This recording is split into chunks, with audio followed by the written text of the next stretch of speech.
Noun series के एक और बेहतरीन वीडियो के साथ। जैसा कि नाउन के यूजेज का सीरीज चल रहा था, ये रहा आपका चौथा नियम। चौथा नियम ये कहता है कि कुछ नाउन दिखने में प्लूरल होते हैं और वास्तव में भी वो प्लूरल ही होते हैं, और उनके साथ जो वर्ब आती है प्लूरल आती है। अर्थात हर एक दशा में क्या होते हैं, ये प्लूरल होते हैं। अर्थात ये प्लूरल में लिखे भी जाते हैं और प्लूरल में हम इनका प्रयोग भी करते हैं। जैसे कुछ नाउन, जैसे कि जोड़े वाले नाउन, नाउन जो आपको जोड़े में दिखते हैं, जैसे सीजर, कैंची, ऑप्टिकल, चश्मा, दो पार्ट होते हैं। चश्मा दो पार्ट और जितने नाउन होंगे आपके, वो सब के सब प्लूरल में ही लिखे जाते हैं। अर्थात उनमें यस आई एस लगा रहता है और उनका यस आई एस हटा करके हम सिंगुलर नहीं बना सकते, और इनके साथ वर्ब भी प्लूरल आती है। इनमें से कुछ महत्वपूर्ण है जो अक्सर एग्जाम में पूछ ले जाते हैं, जैसे ऑप्टिकल्स, स्पेक्टेकल्स, शूज, ये।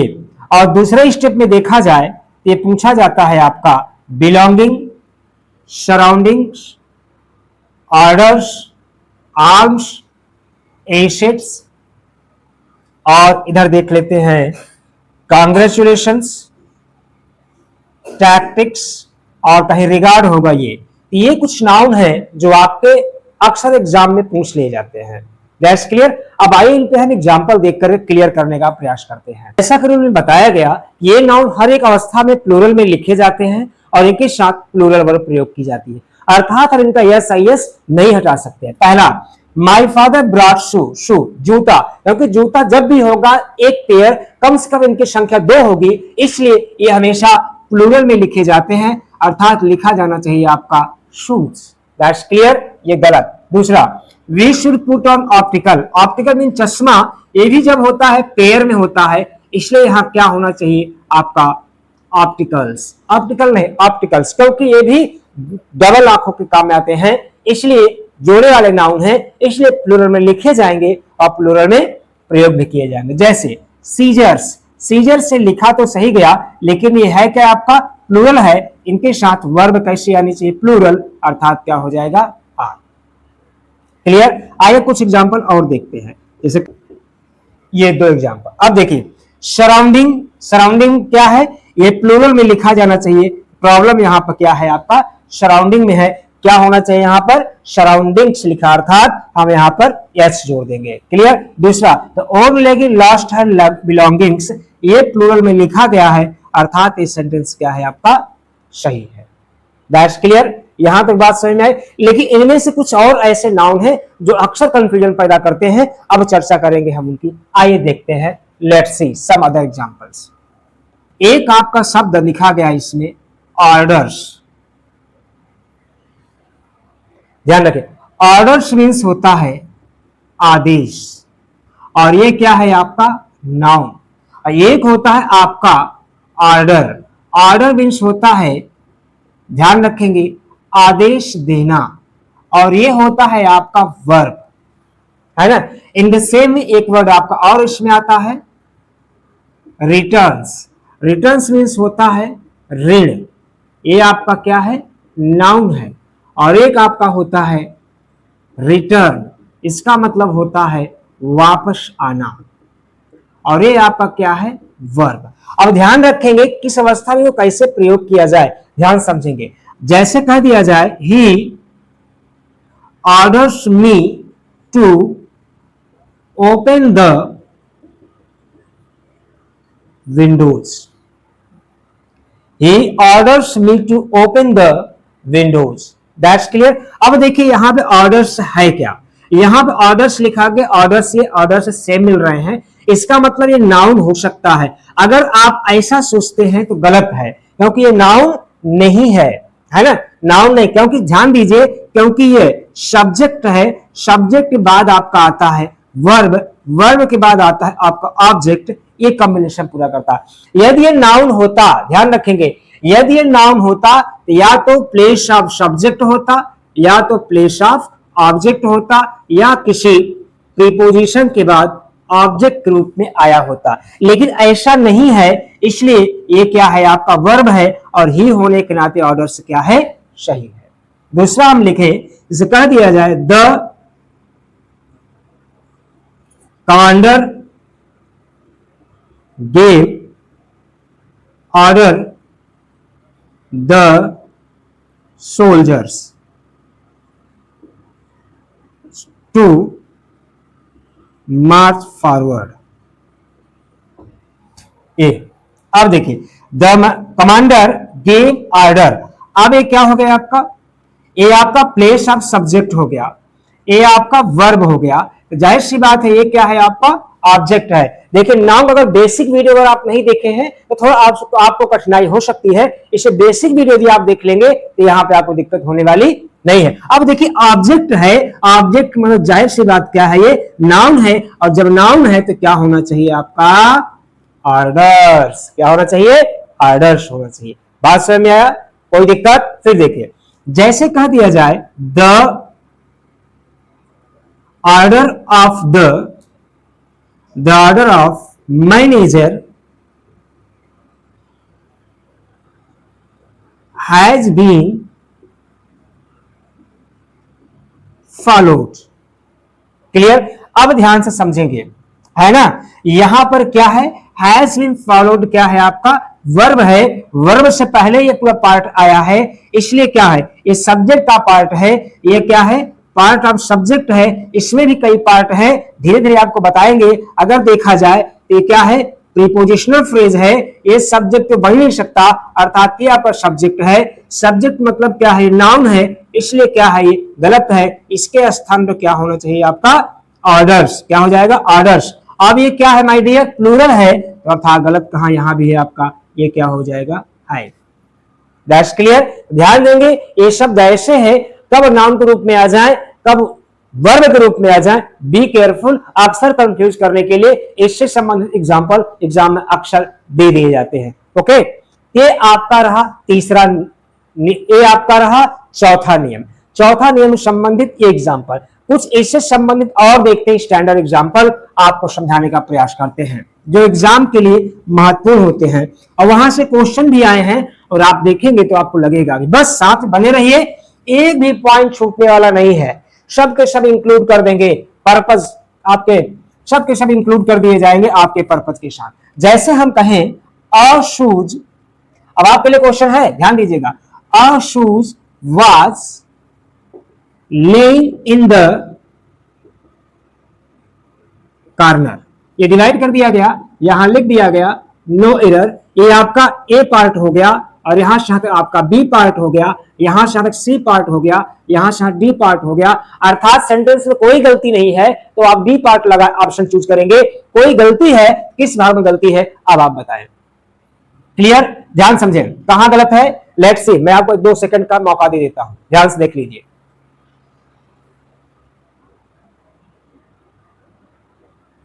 आया, आए देखते हैं।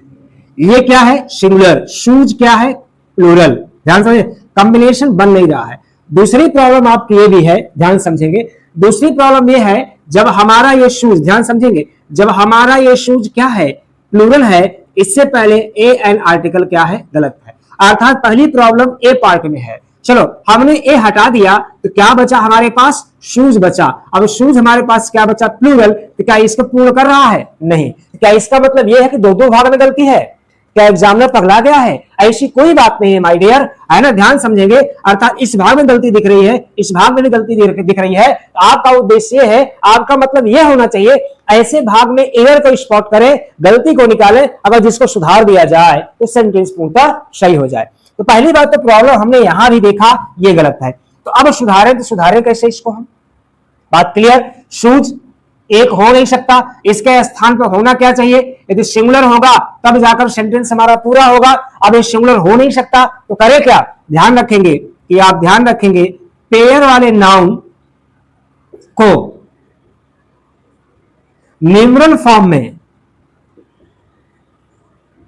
लिखने के लिए, ध्यान रखेंगे, लिखने के लिए पेयर ऑफ का प्रयोग करते हैं,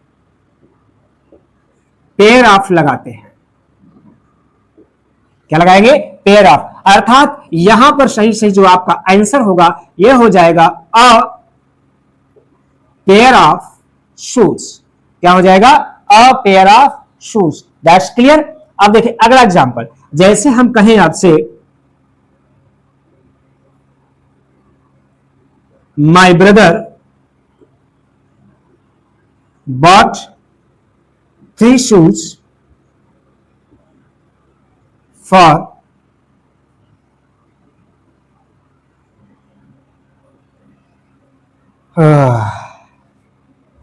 दर्द कर रहा है साला। यहाँ एग्जाम्पल है, my father bought 3 shoes for his sons, या लिखें फॉर माई ब्रदर्स। ये एग्जाम्पल क्या है, my father bought 3 shoes for my brothers, मेरे भाइयों के लिए पिताजी ने 3 जूता खरीदा। अब आप बताएं 3 जूता कोई खरीदता है क्या यार? 3 जूता मार्केट में जाकर के आप खरीदते हैं क्या? 4 जूता दे दो, 5 जूता, 6 जूता, ऐसा मिलता है क्या? नहीं, पता चला 1 से 2 नंबर का, 4 नंबर को, 6 नंबर को ऐसे उठा के लाते हैं क्या? नहीं ना। जब भी जूता लाते हैं आप किसमें लाते हैं? पेयर में लेके आते हैं। अर्थात ये सेक्शन गलत है आपका। यहां क्या होना चाहिए? अर्थात यहां पे होना चाहिए आपका 3 पेयर्स ऑफ शूज। क्लियर? अर्थात पेयर वर्ड का प्रयोग करके पेयर वाले नाउन को हम न्यूमरल फॉर्म में लिख सकते हैं। That's clear? यहां तक बात समझ में आई? ऐसे क्वेश्चन आपको मिलेंगे, बस धैर्यपूर्वक बने रहिए, एक भी क्वेश्चन छूटने नहीं पाएगा। ये रहा है आपका चौथा रूल्स। क्लियर? सेम सेम, और इनके साथ जो वर्ब आती है सिंगुलर भी आती है और प्लूरल भी आ सकती है। सेम सेम मतलब या चाहे सिंगुलर की अवस्था में हो चाहे प्लूरल की अवस्था में हो, वो हमेशा वैसे ही लिखे जाएंगे और वैसे ही प्रयोग किए जाएंगे। बहुत लिमिटेड है, जैसे कह दिया जाए शिप कह दिया जाए, डियर कह दिया जाए, स्वाइन कह दिया जाए, सीरीज है, स्पीसीज है, हेडक्वार्टर्स है, न्यूज है, इनिंग्स है।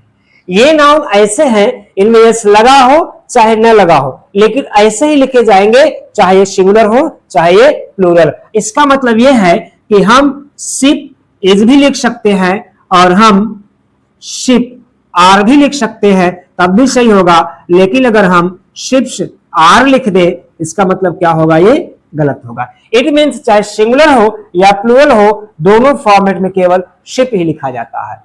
That's clear?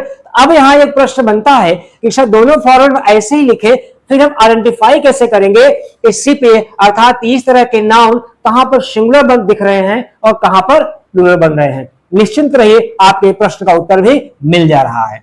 जैसे देखिए, अक्सर हम देखते हैं कहीं भी एक नाउन आता है, उससे पहले एक वर्ड आता है, ध्यान रखेंगे क्या आता है? डिटरमिनर। डिटरमिनर जो इसके नंबर को डिसाइड करता है ना।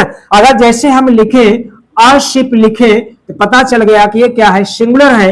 यदि हम टू शिप लिखे तो पता चल गया कि ये क्या है? प्लूरल है। अगर यहीं पर लिख दें टू शिप्स लिख दें तो क्या हो जाएगा? ये गलत हो जाएगा, क्योंकि ये तो वैसे ही लिखा जाएगा, लेकिन इससे पहले जो नाउन वर्ड आया है, जो डिटरमिनर आया है, ये बता रहा है कि ये सिंगुलर है कि प्लूरल है।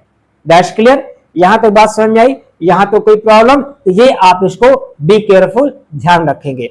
आइए इसके कुछ महत्वपूर्ण एग्जांपल्स देखा जाए।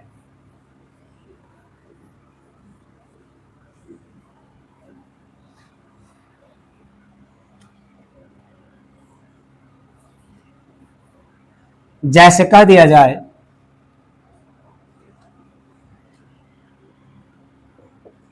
The ships are reared in the villages। Ship का पालन पोषण गांव में होता है ना। गलत कहां पर है इसमें? ये आपका ये गलत है। ये क्या होना चाहिए? शिप होना चाहिए। ठीक है, अब आप आर लिखे इज लिखे कोई फर्क नहीं पड़ता है। That's clear? आइए नेक्स्ट एग्जांपल देखते हैं।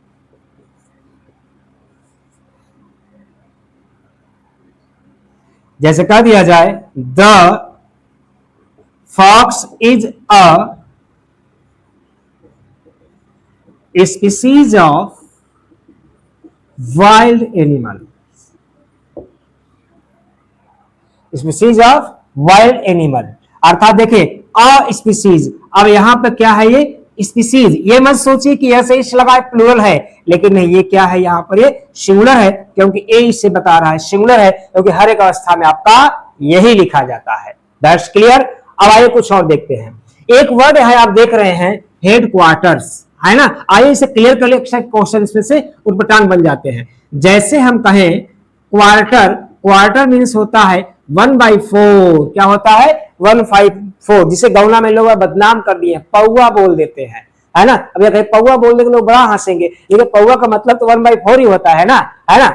चलिए अब दूसरा कहें यदि हम क्वार्टर्स, क्वार्टर्स मतलब होता है माय डियर आवास। हेड क्वार्टर्स मीन्स क्या हो जाएगा, मुख्यालय। इसका यस यस नहीं हटाते हैं, क्योंकि इसका यस यस हटा देंगे तो इसकी मीनिंग चेंज हो जाएगी, जबकि आवास को रिफ्लेक्ट करना है, यस यस लगाना ही पड़ेगा। अब देखेंगे आवास की संख्या पर डिपेंड करेगा कि ये सिंगुलर होगा कि प्लूरल, क्योंकि यस यस नहीं बता पा रहा है कि सिंगुलर है कि प्लूरल है, लेकिन ये मुख्य आवास की जो संख्या होगी वो बताएगी। जैसे कह दिया जाए एग्जाम्पल के तौर पर, the head quarters of Indian Navy are in Mumbai. Head quarters, अब इससे भ्रमित ना हो जाइए माय डियर कि हेड क्वार्टर्स लिखा है तो प्लूरल है, नहीं नहीं नहीं, ये अभी क्या है, सिंगुलर है, क्योंकि एक ही डिपार्टमेंट के हेडक्वार्टर की बात हो रही है। जब सिंगुलर है तो यहां पे क्या लग जाएगा, एज। इसी को हम चेंज कर दें, यदि हम, है ना, इसी को कहें द